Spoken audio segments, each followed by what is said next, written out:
Good morning everyone. तो हम लोग अब इस पे प्रॉब्लम शुरू करेंगे और आई होप आप लोग कंप्लीट कर चुके होंगे।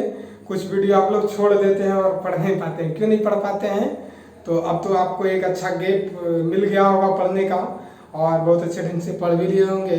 और यदि कोई हैं जो नहीं पढ़े हैं तो पढ़ लीजिए। मनीष, आप जो पूछ रहे थे वो cos hyperbolic square minus sine hyperbolic square is equal to 1 part 1 के एडवांस कैलकुलस में प्रूफ किए हुए हैं। क्या आपको मालूम नहीं है? e to the power x minus e to the power minus x upon 2 minus e to the power x plus e to the power x minus में अपॉन 2 2 कॉमन कट गया, कॉमन लेते थे 2 e to the power x।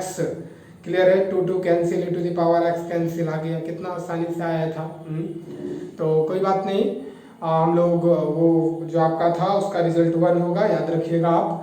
और इसके बाद फिर ठीक है, हम लोग आगे बढ़ते हैं और फिर प्रॉब्लम पे आते हैं। और प्रॉब्लम साथ ही साथ कंप्लीट करते जाइएगा। और जो आप इसलिए एक गेप भी दिए थे कि यदि आपका आगे का लेक्चर वो पूरा कंप्लीट रहेगा तो ही आप अब समझ सकते हैं अच्छे ढंग से प्रॉब्लम को। क्योंकि प्रॉब्लम में हम जितना भी मटेरियल डालेंगे कोई भी स्किप नहीं करेंगे, कोई शॉर्ट नहीं करेंगे, सारे पे सारे का जो डिटेल होता है वो डिटेल करेंगे। और पूरे का पूरे जो डिटेल है वो सारा डिटेल हम थ्योरी में सारा कंप्लीट कराए हैं, तो वहीं का सारा लैंग्वेज हम उठा के लाएंगे। इसलिए भी हम बताए भी होंगे लास्ट लेक्चर में कि आप वो पूरा कंप्लीट करेंगे तब इसका प्रॉब्लम कंप्लीट होगा। और नहीं तो एग्जाम में सिर्फ मैथमेटिकल लिख के आएंगे तो ये भागलपुर यूनिवर्सिटी है, ये बिहार की यूनिवर्सिटी है, यहाँ पे आपका लैंग्वेज भी चेक होता है। अदरवाइज आप स्टैंडर्ड यूनिवर्सिटी में जब आप जाएंगे तो लैंग्वेज पे उतना ज़्यादा फोकस नहीं किया जाता है, देखा यह जाता है कि आपका कैलकुलेशन किस हिसाब से कंप्लीट कराया गया है चीज़। ठीक है ना? तो बात आप समझ रहे होंगे आई होप। तो ठीक है, आगे बढ़ते हैं, हम लोग प्रॉब्लम पे आते हैं। ठीक है, ठीक बाबू है।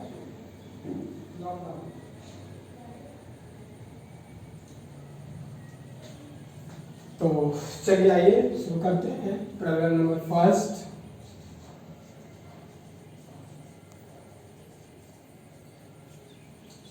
क्वेश्चन नंबर फर्स्ट, इफ टे be the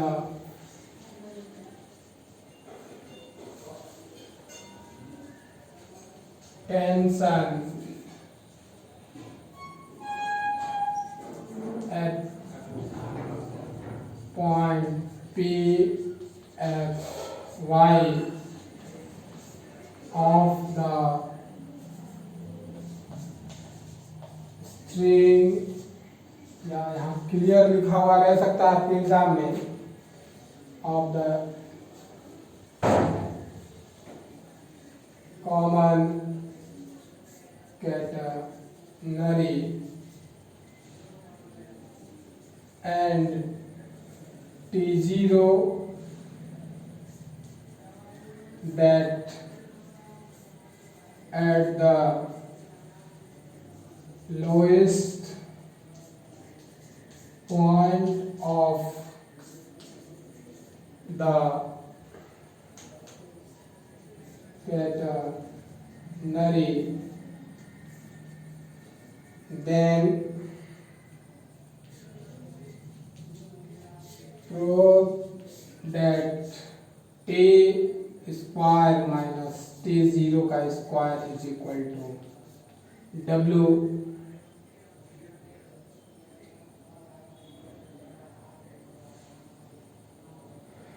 क्लियर है? where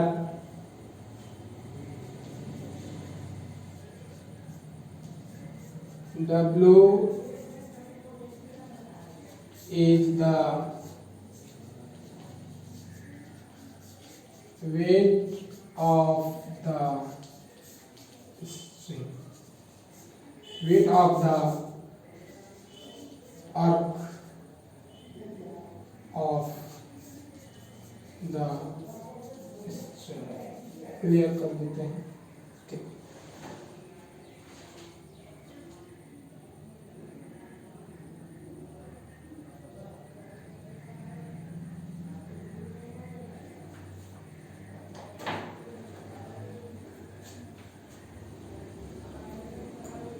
चलिए क्लियर है। तो फिगर बना लेते हैं, पुराना ही फिगर हमारा बनेगा।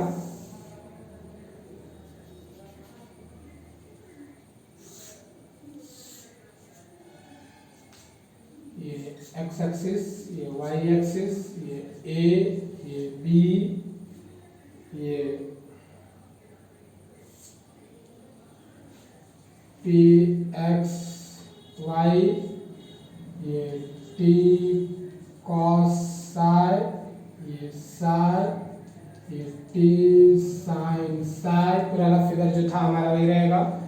लोएस्ट पॉइंट टेंशन टी, ये एल, ये एंगल साई, ये टी, ये टी जीरो, ये सी वर्टेक्स जीरो सी, ये डिस्टेंस सी, ये ओरिजिन यानी वर्टेक्स हो गया, और ये डायरेक्ट्रिक्स,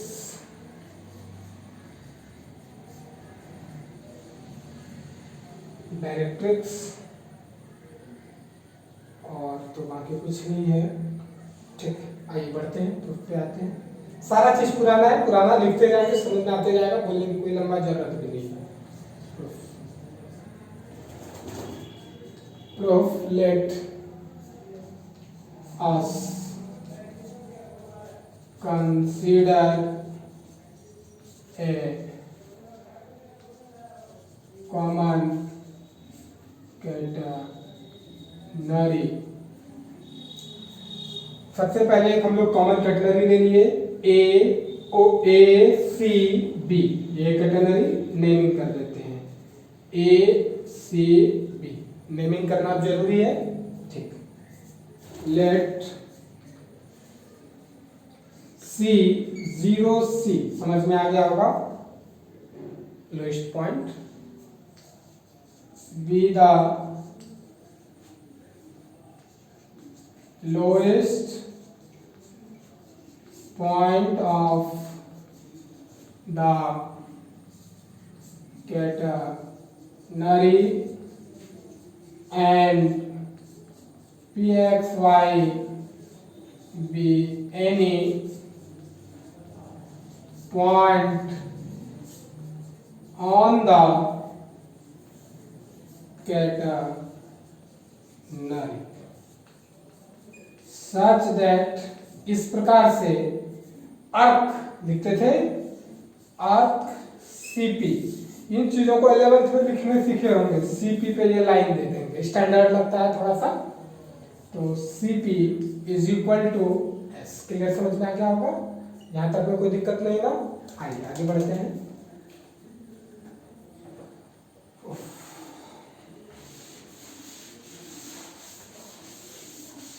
एक बार क्वेश्चन मिटा लेते हैं। क्वेश्चन में कोई दम है नहीं, क्वेश्चन लिखे दिए थे, क्वेश्चन समझाना था ना। अच्छा, समझा लेते हैं क्वेश्चन। तो देखिए दिया हुआ है, if T B the tension है, tension at point P X Y, ये टेंशन कहां पर है, T point P X Y पर, टी टेंशन है पी एक्स वाई पर, पुराने की तरह है। इसके बाद ऑफ द स्ट्रिंग या कॉमन कैटेगरी, वो कॉमन कैटेगरी का है या स्ट्रिंग का है। इसके बाद क्वेश्चन लिखे होंगे आपके पास, दैट और उसी जगह पर है, एंड दैट और यही चीज यानी कि यही टेंशन, एंड दैट का मतलब हो गया कि ये जो टेंशन का बात कर रहे थे ना, तो एंड दैट का मतलब हुआ यही वाला टेंशन। यही टेंशन जो है आपके वर्टेक्स सी पर भी है, और वो at that T0 and T0 that at the lowest point, यानी कि वो जो टेंशन है T0 जो है वही चीज है किस पॉइंट पर, द लोएस्ट पॉइंट पर। तो ये लोएस्ट पॉइंट पर T0 है, पॉइंट ऑफ द कैटेगरी या स्ट्रिंग, कोई दिक्कत नहीं ना। मतलब क्वेश्चन में वही मैं बोल रहा था कि यहाँ पे जो टेंशन है वो T है, और उसके लोएस्ट पॉइंट पे जो टेंशन है वो T0 है। और वो अब कहना ये है कि ये T का स्क्वायर यानी कि टेंशन T का स्क्वायर जो पॉइंट P पर है, समझ रहे बात को, और यहाँ टेंशन T0 जो कि कहाँ पे है, लोएस्ट पॉइंट पर है, तो दोनों का स्क्वायर करके माइनस कर देंगे तो W का स्क्वायर हो जाएगा। देखिए यहाँ लिखा हुआ होगा ओ स्क्वायर छूट गया है, W का स्क्वायर हो जाएगा। बहुत इजी क्वेश्चन है, क्वेश्चन में कुछ पावर ही नहीं है, एकदम इजी क्वेश्चन है, ये बच्चे वाला क्वेश्चन है। आते हैं, समझ गए होंगे क्वेश्चन। इस पे जो टेंशन है उसका स्क्वायर कर दीजिए, लोएस्ट पे जो टेंशन है T0 उसका भी स्क्वायर कर दीजिए और दोनों को माइनस कर दीजिए, इतना माइनस इतना is equal to W square होगा। वो W क्या है, वो वेट है स्ट्रिंग का, छोटे वाले यहां से यहां तक क्या ये वेट है, ये वाला स्ट्रिंग में ये आर्क होता है ना, तो इसी का ये वेट दिया हुआ है W। बात समझ में आ गया। तो ये टेंशन यहाँ क्या है, T स्क्वायर कर दीजिए, यहाँ टेंशन क्या है T0 स्क्वायर कर दीजिए, यहाँ से यहाँ तक का वेट क्या है W स्क्वायर कर दीजिए, हो गया। ये रिलेशन है, बहुत इंपॉर्टेंट क्वेश्चन एग्जाम में आता है, अल्टरनेट ये क्वेश्चन आ जाता है 2 साल 3 साल में एक बार, यानी कि 5 साल में 2 से 3 बार क्वेश्चन आ जाता है। तो बहुत अच्छे ढंग से इसको पढ़ेंगे और बहुत इजी भी है। ठीक, चलिए पूरा सारा चीज मिटा देते हैं, आठ तक लिखे थे ना, चलिए कुछ है ही नहीं, क्वेश्चन में कुछ पावर नहीं है।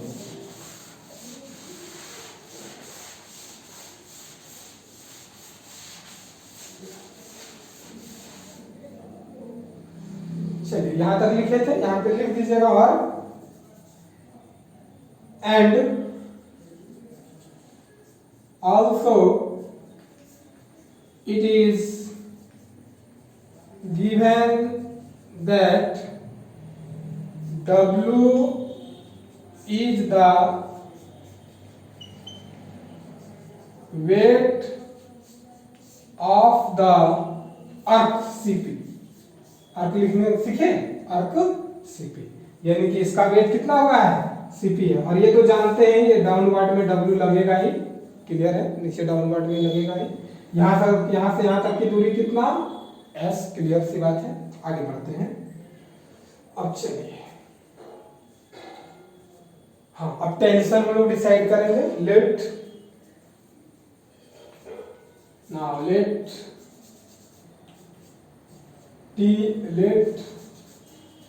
The tangent at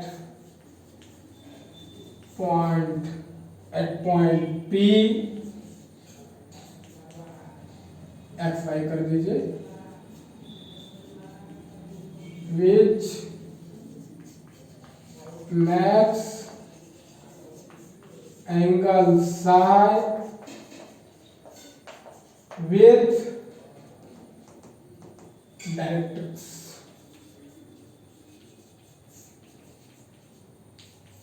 with directrix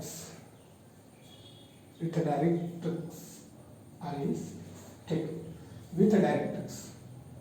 यहां तक समझ में आ गया होगा बात।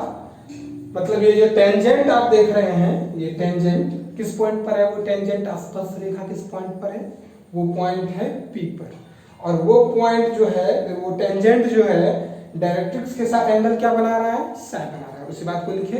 अब हम लोग क्या लिखते हैं, अब यहाँ पे एक चीज है, इफ के बारे में लिखा हुआ था, if T B the tension at point P and T0 या T0 be the tension at point lowest point of the catenary C।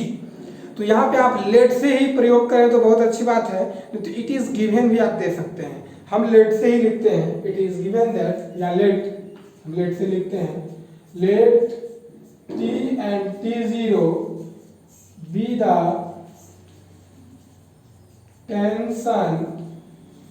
tension at point PXY and the lowest point या vertex OC respectively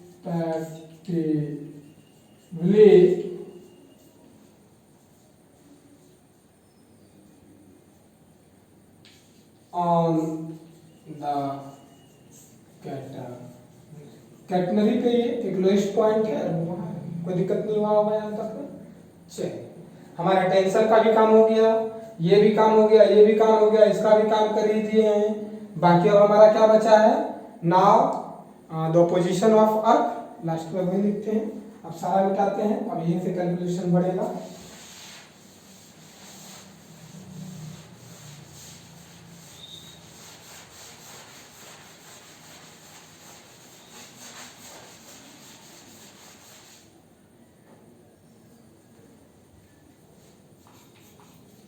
Now the position of the अर्क सीधा दे देते हैं CP जो लिखते जा रहे हैं एक स्टैंडर्ड है।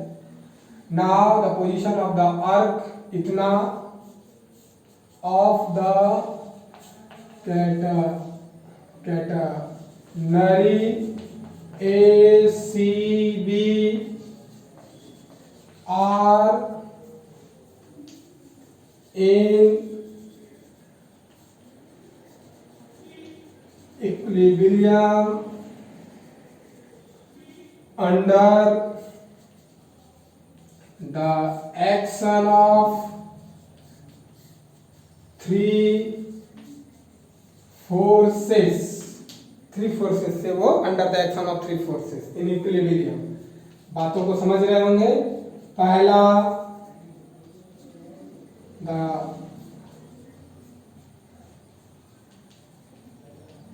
Tension eight T at P along the tension at P along TL। दूसरा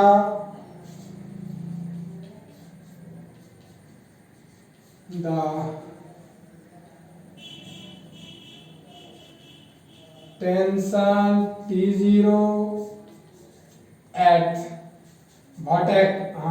T0 हॉरिजेंटली, ये जो टेंशन लगता है हॉरिजेंटली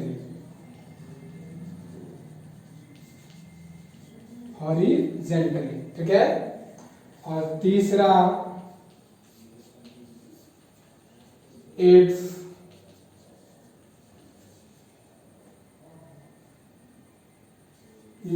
वेट, इसका वजन जो है क्या होगा, acting vertically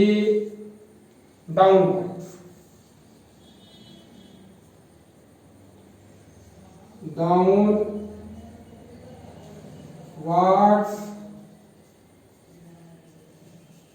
through it's CG। इसके सेंटर ऑफ ग्रेविटी से, ये बात तो जानते होंगे, ये इसका CG होता है ना, through it's CG।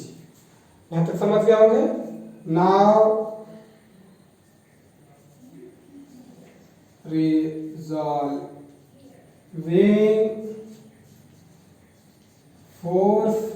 resolving force, now the force is resolving the force horizontally and vertically। now the force, ऐसा भी लिख सकते हैं, the force resolving horizontally and vertically, the resolving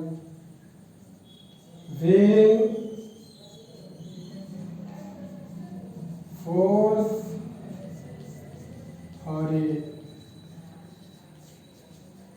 horizontally and vertically। Resolve होता है फोर्स, ये force किससे resolve होता है, इससे, और ये फोर्स किससे रिजॉल्व होता है, इससे। बात समझ में आ गया होगा। ऊपर वाला नीचे से और नीचे वाला ऊपर से, यानी कि W is equal to T sin psi और T0 is equal to T cos psi। Equation number first, equation number second. अब देखिए हम लोग क्या करते हैं, इक्वेशन नंबर फर्स्ट का स्क्वायर कर देते हैं और प्लस इक्वेशन नंबर सेकेंड का स्क्वायर कर देते हैं। ठीक है, तो पहले का स्क्वायर किए देखिए, तो W स्क्वायर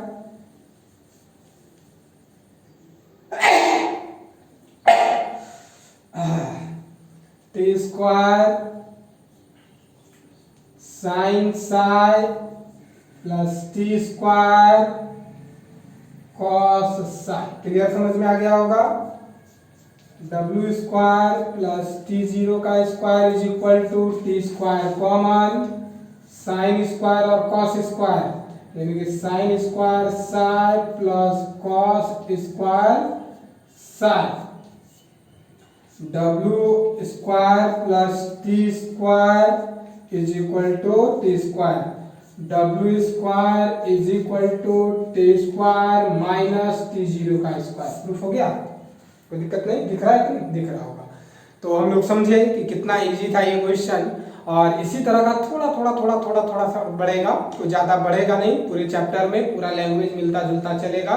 लैंग्वेज एक बार आप कंप्लीट कर चुके होंगे, अब आगे कोई प्रॉब्लम नहीं होगा, ये विश्वास रखिए आप, और नहीं किए होंगे तो उसको आप तुरंत कर लीजिए, क्योंकि आप देख लिए आज के क्वेश्चन में कि ऐसा होता ही है। ठीक है, तो आई थिंक आप लोग घर में बहुत अच्छे से होंगे। और कोई बोल रहे थे क्या कि आप कोई एक टॉपिक था उसमें कुछ बोले क्यों नहीं, हम क्यों बोले, सब कोई जानता ही है उस टॉपिक में, हमें बोलने की क्या ज़रूरत है। जो दिल में हो, सबके दिल में हो, उस पर क्या टॉपिक पे बात करना। कुछ ऐसा जो चीज़ समझ में नहीं आता हो वो टॉपिक बताइएगा, उस पर हम चर्चा करेंगे। जो सबको ही जानते हैं उस पर डिस्कस करके हम उस वाद विवाद का हिस्सा बनना नहीं चाहते हैं। ठीक है, बहुत बहुत धन्यवाद। अगले दिन हम लोग नेक्स्ट क्वेश्चन के साथ मिलेंगे। आपका दिन शुभ हो, आप अगले दिन और ज़्यादा अच्छे से स्वस्थ रहें और अच्छे ढंग से पढ़ें, ऐसे शुभकामनाएं हैं हमारी। बहुत बहुत धन्यवाद।